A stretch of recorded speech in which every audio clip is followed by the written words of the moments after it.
예레미야 26장, 27장에서 아주 중요한 선전포고를 결론적으로, 핵심적으로 하는데, 예레미야의 중요한 주제, 성전이 파괴된다는 말씀과 바벨론 포로로 너희들은 필히 단호하게 가야 된다. 다른 여지가 없다. 이 말씀이에요.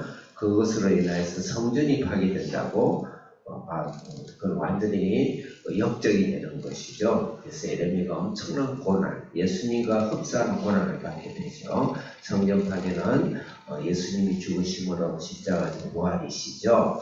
그 다음에 바벨론으로 포로를 가야 된다. 이건 완전 매국노죠. 매국노죠. 온 국가 나라 백성으로부터 사형을 당하고 죽임을 당하고 집시를 당하고 완전 왕따를 당했다는 그 지금 하나님의 말씀이니까 그 선전포고입니다. 바벨론이라는 것은 우리 죄의 대가를 받는 것이죠. 포로로 잡혀가서 종살이, 죄의 종살이, 사탄의 종살이, 죽음과 사망과 지옥의 종살이를 해야 되는 바벨론으로 바로 반드시 가야 됩니다. 이것이 바로 예레미야의 중요한 주제입니다. 그래서 예레미야의 주제는 거기서 예수님이 대신 나의 죽음, 바벨론의 심판을 받으시는 예수님이 죽으시고 부활하심으로 나를 해방시키는, 누가복음 4장 18절에서 예수님이 그래서 종에서 해방시킨다는 말씀이 나와요. 그게 바로 새 언약이라고 그래요. 그래서 예레미야의 주제는 새 언약입니다. 에스겔의 주제는 성령입니다. 다니엘의 주제는 하나님이 통치하는 하나님 나라의 왕권이십니다. 이사야의 주제는 이 하나님 나라를 이루시는 구속사 되시는 하나님 아들의 주제가 되는 것입니다. 그래서 그 주제가 있다는 걸 반드시 명심해야 돼야 오늘 이 바벨론과 이 말씀 하나하나가 다 이해가 되는 거예요. 그렇게 하고 26절, 27절 그러고 나서 30장부터 33장까지는 바벨론에서 회복을 이야기합니다. 예수님이 죽으시고 우리를 다시 부활하시고 종에서 해방시키는 회복을 말하는 것이죠. 그래서 특히 32, 33장은 사형리적 접근을 좀 해보라고 그랬습니다.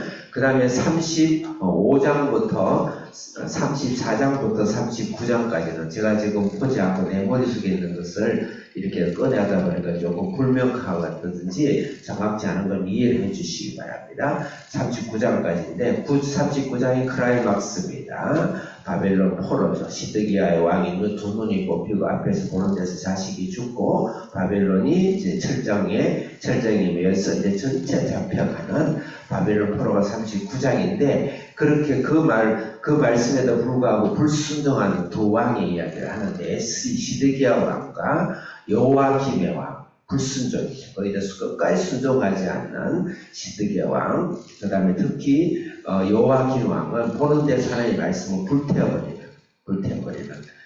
절대 예수를 죽지 못하게 하고 예수를 구원되게 못하게 하고 하는 그런 어마어마한 죄를 짓게 되죠. 그래서 바벨론 포로를 가고 나서 그 다음에 40장부터 45장까지는 바벨론 포로로 잡혀갔는데 거기 남아있는 바벨론 포로 이후의 불순종을 이야기합니다. 특히 두 인물을 거기서 이야기합니다.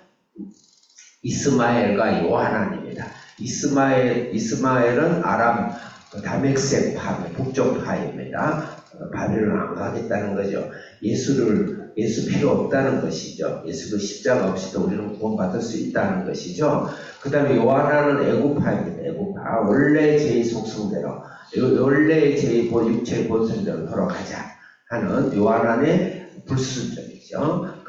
그렇게 해서 45장까지 가고 나서 46장부터 오늘 지금 말씀하는 51장까지는 10개의 제국입니다. 이 세상을 상징하는 거예요. 이 세상의 마지막 종국적인 심판이죠. 심판이면서도 이 세상은 예수 그리스도의 보혈로 구원을 받아야 된다. 그 말씀이에요. 그래서 오늘 마지막 10개의 나라 중에서 지금 바벨론을 이야기하는데 바벨론은 특히 종말론적으로 10개의 나라면서 총체적인 이 세상 전체를 상징하고 있는 것이 바벨론이다. 이 전제가 되어져야 지금 50장과 51장이 이해가 되는 거예요. 50장에서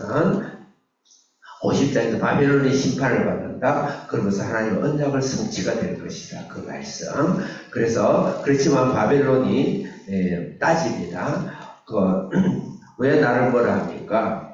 유대인들이 죄를 지어서 벌을 받은 것인데 왜 나를 뭐라 합니까? 그러니까 그건 그거고 너희 죄는 너희 죄다. 너도 죄에 대해 심판을 받아야 되고 구원이 필요하고 그렇다. 그래서 너도 심판받아야 되는 그 이야기입니다. 그러면서 굉장히 중요한 말씀을 하는데 유대인들을 다시 교회를 너희들을 죄를 찾을 수 없을 만큼 내가 깨끗하게 해주겠다. 그렇게 이야기해요. 그 바벨론 안에서 심판은 예수 그리스도의 죽으심으로 우리를 오히려 예수님이 대신 담당하시고 우리를 구원하겠다는 계획을 이야기하시고 그 다음 절에서 언급하기를 성전의 보복이라고 했어요. 성전의 보복. 굉장히 재밌는 표현이죠. 이거는 구속사적으로 봐야 돼요. 성전의 보복. 이건 무슨 말일까요? 성전이 파괴되고 무너지고 예수님이 다시 부활하심으로써 예수 그리스도의 죽으심으로써 이 세상을 복수하시는 거예요. 예수님은 무력으로 복수하지 않아요. 예수님 십자가를 죽으심으로 죄와 사망의 권세를 다 무너뜨리고 멸망시키는 것이, 쫓아내는 것이 바로 성전의 복수입니다. 거기에 대해서 쭉 이야기를 하고 있고, 오늘 이제 51장, 어제 했던 말씀까지 온 것입니다. 자, 어제 말씀 51장 20절 다시 펴보기 바랍니다. 앞장을 펴보기 바랍니다. 어제 내가 정리한 것이 녹음이 안 돼서 간단히 정리하겠습니다. 먼저 20절부터는 분쇄, 가라 없는 거예요. 예, 가라 없는 거, 분쇄 시킨다. 그럴 때 철퇴로 사용한다 그랬어. 철퇴로. 그 다음에, 네, 기분이 잘 안 보이는데, 그 다음에 24절부터는, 24절 읽겠습니다. 24절 같이 읽겠어요. 크게 시작. 너희들 앞에서 그들의 시절에게 모두 나가도록 모두 주에게 갚으리라. 25절 크게 읽겠습니다. 시작. 여호와의 말씀이니라. 모든 세계를 나라는 멸망했으나 나는 내어졌으라. 나의 손에 내 위에 펴서 너를 바위에서 불리고 너로 불탄 산이 되게 할 것이다. 여기서 멸망의 산, 그 다음에 철퇴로 사용을 바벨론을 했어요. 그럼 이 말은 뭐냐? 하나님께서 이 악한 바벨론을 하나님이 같이 적과의 동침해서 같이 일을 했는가? 하나님은 악한 분이 아니야. 이 말은 뭐냐면 우리 죄로 인하여서 우리는 죄와 죽음과 사망과 사탄의 원수에게 우리가 넘어간 거예요.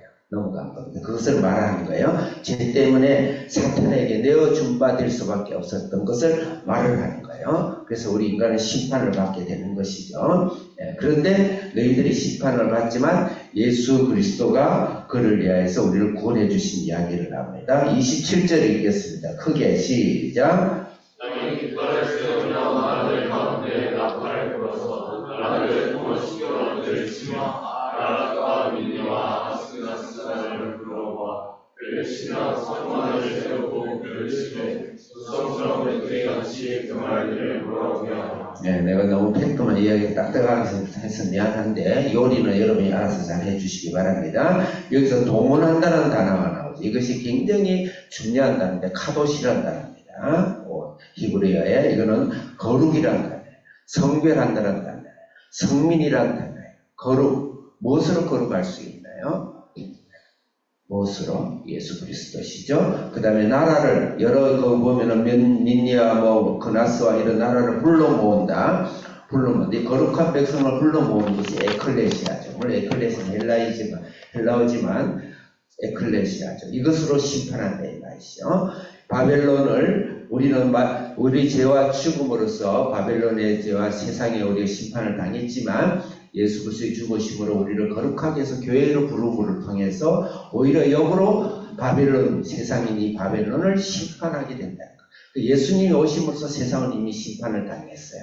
최종적으로는 종말론주의 심판이 또 옵니다. 예수님이 오심으로써 사탄은 바벨론의 원흉인 사탄은 심판을 받았어요. 그렇지만 예수님이 종말적으로 오실 때는 영원한 심판이 오게 될 것이다. 그 다음 그 이하는 하나님께서 그 영적 전쟁에서 우리가 반드시 승리해야 된다. 오늘 말씀을 잠깐 1부만 더 하겠습니다. 오늘 말씀 펴시기 바랍니다. 33절은 타작마당이라는 단어가 나오고 추수의 때라는 단어가 나와요. 이 말은 뭐냐면 우리가 종말론 구속사적인 심판에서 추수의 때 타작마다 이건 종말이죠. 바벨론은 마지막 때 심판을 이야기하는 것이다. 그래서 우리는 깨어서 항상 정신 차리고 깨어있는 신앙을 가져야 되겠다. 그 다음 34절부터 35절은 시온과 예루살렘의 고소가 나옵니다. 이것은 구원받은 백성들의 탄원의 기도입니다. 요한계시록 보면 순교한 자들이 제단 밑에서 탄원하며 기도합니다.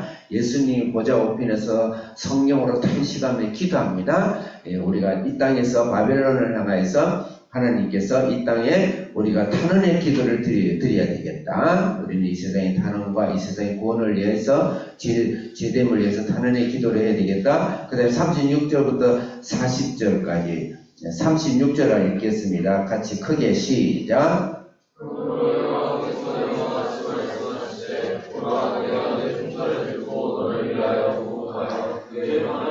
성사를 덕분에 보복한다. 이 보복은 성전 보복으로 계속 나오고 있어요. 51장 6절, 11절, 50장 28절. 여기 보면 성전이 보복이야. 이 성전의 보복은 뭘까요? 예수 그리스도의 보혜로, 예수 그리스도의 죽으심으로 예수님은 심판하시고 보복하신 거예요. 우리를 구원하신 거예요. 그래서 예수 그리스도의 십자가의 은혜를, 예수 그리스도의 십자가를 우리에 주장하고 우리의 삶 속에, 나의 죄 속에, 사망 속에, 바벨론을 통해서 우리 지옥의 문 속에 있는 우리를, 또 인류를 향해서 기도해야 되겠다. 마지막으로 41절부터 46절은 41절 한 점을 읽겠습니다. 시작.